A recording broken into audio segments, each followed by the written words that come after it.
আশা করি এই জায়গাটা এখন অনেকেই চেনো। রায়গঞ্জে এখন এটা ভাইরাল জায়গা নামে পরিচিত, যেটা রূপাহারে রয়েছে। তো আজ আমি যখন এখানে আসছিলাম তখন রাস্তায় কিছু ছোটো ভাই বোনদের কাছ থেকে জিজ্ঞেস করছিলাম যে এই জায়গাটা কোথায়। তো জিজ্ঞেস করলাম এখানে একটা মাখনার জমি আছে না, যেখানে গিয়ে সবাই ছবি ভিডিও করছে। তো ওরা বললো ভাইরাল জায়গা। আমি বললাম হ্যাঁ ভাইরাল জায়গা। তো তাদের কাছ থেকে শুনে এখানটায় এলাম। তারা বললো সোজা এগিয়ে যাও, গিয়ে দেখতে পাবে একটা বটগাছ কাটা পড়ে আছে, সেখান থেকে ডান দিকে ঘুরবে, ব্যাস জায়গাটা পেয়ে যাবে। তো সেই হিসেবে এলাম, কিন্তু এসে সত্যি বলছি প্রচণ্ড পরিমাণে আমি ডিসঅ্যাপয়েন্টেড, শুধুমাত্র একটা জিনিস দেখে, যে মানুষজন সৌন্দর্য চাইছে কিন্তু সৌন্দর্যকে রক্ষা করতে চাইছে না। কারণ তারা এখানটায় এসে ice cream, gutkha, cigarette, cold drinks এই সমস্ত গার্বেজ দিয়ে ভরিয়ে দিয়েছে জায়গাটাকে। দেখো দুপাশে, রাস্তার দুপাশে পুরো নোংরা করে রেখে দিয়েছে। আর শুধুমাত্র রাস্তায় নয়, এই মাখনার জমির ভেতর দিয়েও সেগুলো ফেলে রেখেছে।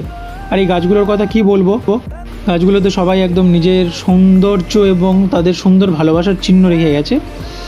তো আমি শুধু এটুকুই বলবো যে এই জিনিসগুলো দরকার ছিল না, মানে জায়গাটাকে যেইভাবে নোংরা করা হচ্ছে সেটা করার দরকার ছিল না।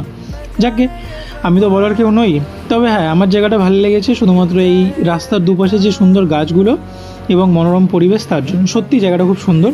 শুধু আমি এটুকুই বলবো যে জায়গাটাকে নোংরা করো না। আর এই হচ্ছে সেই কাটা বটগাছটা, যেখান থেকে আমাদের ডান দিকে আসতে হয়েছিল, আর তারপরে এই ভাইরাল জায়গা।